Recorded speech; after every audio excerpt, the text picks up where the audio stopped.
Your Excellency, President Nana Akufo-Addo, President of Ghana, Your Excellency Musa Faki, Chairperson of the African Union Commission, Honorable Governors of the African Development Bank Group, Boards of Directors of the African Development Bank Group, Senior Management and staff of the African Development Bank Group, distinguished members of the media, friends of Africa, distinguished ladies and gentlemen. Welcome to the 2021 annual meetings of the African Development Bank Group. My very special welcome to His Excellency Nana Akufo-Addo for hosting us virtually in Ghana for this year's annual meetings. We are grateful to Minister Ken Ofori-Atta, also the chairperson of the Board of Governors of the African Development Bank Group, for his leadership and support for the bank. I very warmly welcome my dear brother, His Excellency Musa Faki, the chairperson of the African Union Commission. Your presence here with us today is a further testament to the strong partnership between the African Development Bank Group and the African Union Commission, as we work tirelessly to achieve the goals of Agenda 2063, the Africa we want.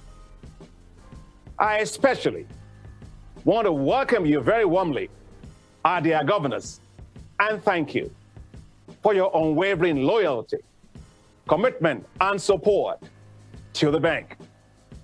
That support makes it possible for us to strongly back Africa through the thick and the thin.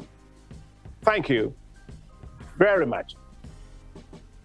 Our annual meetings are always exciting times when we meet each other, give each other our high five greetings, and exchange and debate ideas on how to accelerate Africa's development, how to strengthen the bank, and to position it more strategically and effectively to take on big challenges on behalf of Africa. I miss, of course, those physical meetings, the energy of our collective engagements. The pandemic has changed so many things. Life is no longer the same. Our mode of working and our interactions have all changed. Yet, I am confident that while the mode of our meetings is virtual, we will ensure that we pack the virtual space with the same buzz, the same drive, the same energy. We need that energy as we reflect on the challenges facing Africa with the pandemic and how to support the continent to recover from its widespread effects in the short, medium, and long term. Before the pandemic, Africa was home to 6 of the fastest growing economies in the world.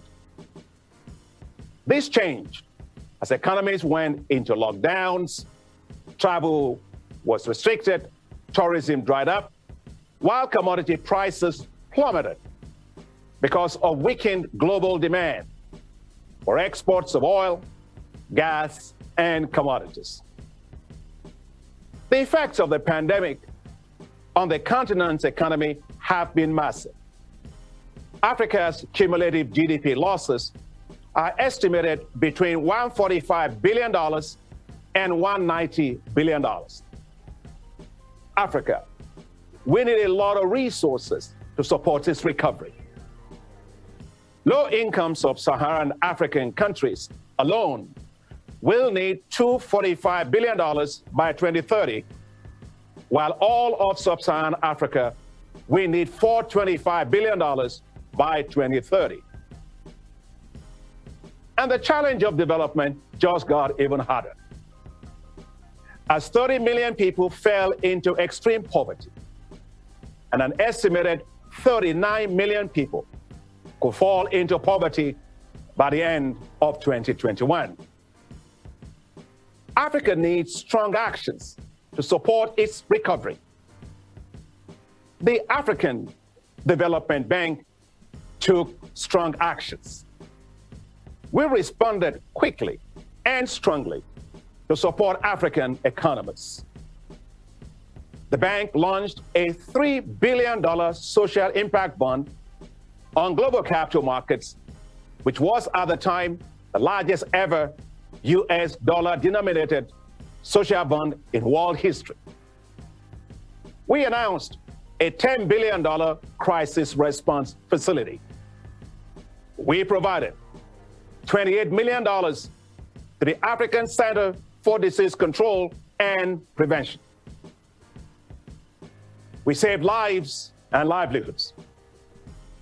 We secured the future. We turned peril into possibility. It is still challenging, no doubt, but Africa is starting to move forward again. Vaccines are becoming available gradually. Lockdowns are being lifted. Restrictions are being eased. Businesses are reopening. A sense of normalcy is starting to return. Economies across the continent are on the road to recovery, with an average projected growth in GDP of 3.4% in 2021. Now, the recovery is conditional on access to vaccines and the resolution of Africa's debt. Africa produces less than 1% of its vaccines. Africa should not be begging for vaccines. Africa should be producing vaccines. The African Development Bank will support Africa to produce vaccines as part of the vaccines plan of the African Union. The bank will also plan to commit $3 billion to developing the pharmaceutical industry in Africa. We will leverage our resources. We will not walk alone. We will walk in partnership with others. Together, I am confident we will get vaccines to all in Africa. The bank is taking actions to tackle Africa's debt. We have launched a debt action plan and a new strategy for economic governance in Africa. Both will support countries to tackle debt and to embark on bolder economic governance reforms to forestall a debt crisis. We commend the positive efforts being made by the International Monetary Fund and the G20 to address the debt situation, including initiatives such as the Debt Service Suspension Initiative and the G20 Common Framework. We now have a real opportunity to tackle Africa's debt challenges more decisively with the recent decision by the IMF to issue $650 billion special drawing rights called the SDRs. As agreed by African heads of state and global leaders at the Summit on Financing of African Economies, called by President Emmanuel Macron of France, $100 billion of these SDRs should be provided to support Africa. I am delighted that the G7 heads of state and government agreed to this call at their recent summit. To use the special drawing rights, we need new lenses. We need new approaches, for these are extraordinary times. These SDRs should also be used to direct financing to Africa through the African Development Bank, a prescribed holder of SDRs, to unlend to African public development banks to support green, climate resilient, and inclusive recovery and the stabilization of the economies. let me be very clear. Africa is not looking for a free pass.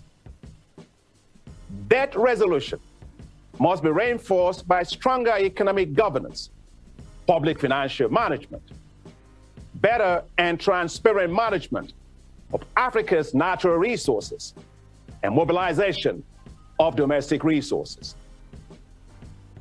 But we must not let the pandemic mask the gains that we have made along the way. We must sustain those gains and do even more to help Africa to get back on a faster recovery pathway. Over the past 5 years before the pandemic, the bank's high fives have helped to improve the lives of 335 million Africans. The continent witnessed an increase in access to electricity for about 20 million people as the bank supported the generation of 3,000 megawatts of power. Access to electricity on the continent has increased from 49% to 56% since the bank launched its New Deal on energy for Africa. The electricity makes it possible for hospitals and clinics to operate during the pandemic and to safely store vaccines. The bank has launched the Desert to Power Initiative, a $20 billion program to develop 10,000 megawatts of solar power in the Sahel and provide electricity for 250 million people. This will be the largest solar zone in the world. We are expanding options for farmers that were never before thought possible. In Sudan and Ethiopia, the bank has supported farmers to have access to heat-tolerant wheat varieties that now, for the first time, makes it possible for Sudan to boost self-sufficiency. As Prime Minister Abdullah Hamdok of Sudan said, we now grow wheat in drylands where we never thought we could grow it.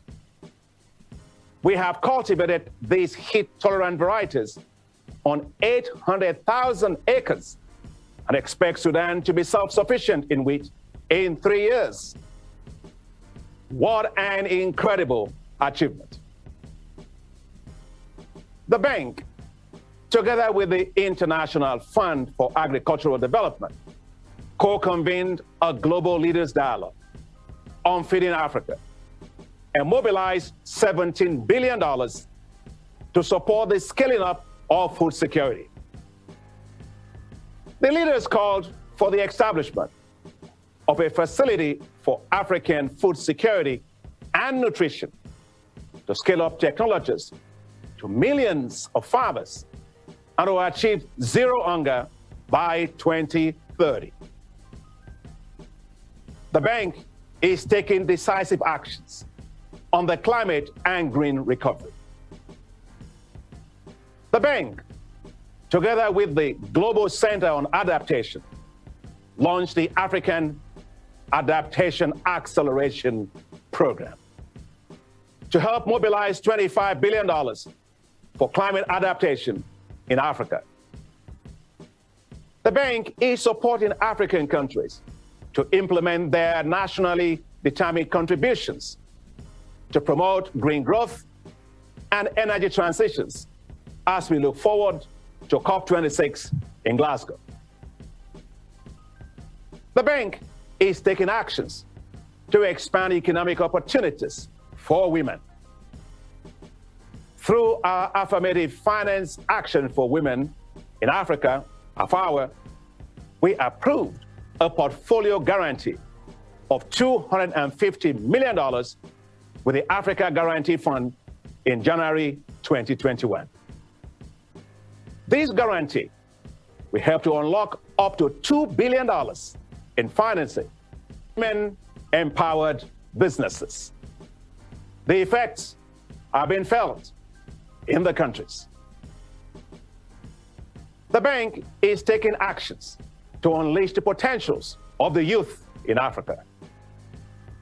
The bank's Coding for Employment program has already equipped over 23,000 youth in 45 countries with digital skills, enabling them to set up their own businesses.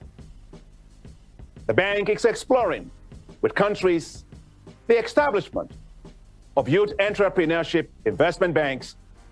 They will finance and grow the businesses of the youth, boost jobs, and unleash youth-based wealth in Africa. The African Development Bank is taking decisive actions to reboot investments into Africa. Making the African Continental Free Trade Area work is now more crucial than ever before. The African Development Bank will continue to invest in regional infrastructure, promoting regional integration, including the integration of financial and capital markets. We remain highly committed to the success of the African Continental Free Trade Area. That's why the bank provided $4.8 million to support the establishment of the African Continental Free Trade Area Secretariat based right there in Ghana. As we look to the Africa Investment Forum 2021 edition, the African Development Bank and its partners have already prepared a pipeline of 230 projects valued at $208 billion to boost opportunities for the African Continental Free Trade Area. I am very optimistic about Africa. Africa will recover. Africa will build back better. Africa will thrive. Others share my optimism. A survey of private equity firms by the African Private Equity and Venture Capital Association in 2020 shows that 60% of limited partner investors expect to increase their allocations to Africa in the next 3 years. There is also great optimism about the African Development Bank Group. We are pressed on every side, but we are not deterred. We operate in one of the riskiest environments, but we remain focused and determined to support Africa to develop against all odds. We are reforming. We are strengthening our institution. We are deepening our development impact and effectiveness. Honorable governors, I have some good news. The African Development Bank was named as the best multilateral financial institution in the world for 2021 by Global Finance, the prestigious US magazine. The African Development Fund, the bank group's concessional lending institution, was ranked by the Center for Global Development as the second best in the world among 49 multilateral and bilateral institutions providing concessional financing globally for the quality of its development assistance. These recognitions point to the quality of the work of the bank, quality and strength of our governance, our responsiveness to the needs of our regional member countries, and the effectiveness of our delivery and impacts. They also reflect the high levels of dedication and commitment of the staff and the boards of directors of the bank as we continue to work relentlessly to improve our operations, strengthen the institution, to accelerate Africa's development, while assuring the financial sustainability of the bank. We are here for a purpose: to fast-track Africa's development. As shareholders and governors of the bank, your support is what keeps us going. Your confidence inspires us. Your strong financial support keeps us afloat to swim even in stormy tides. Your wise counsel, words of advice, helps us to chart even better paths for ourselves and for the continent we all serve selflessly. Africa deserves our stronger actions and support for a much better future. Honorable governors, Africa is standing on the cusp of a whole new exciting era. No matter how steep the mountain, together we will reach the top. From there, we will clearly see the Africa we want, a fair and equitable continent where progress is shared by all. Our resolve is stronger than the challenge thrown at us by the pandemic. We are resilient. Africa's brighter future beckons, and we are ready. Thank you very much. Merci beaucoup.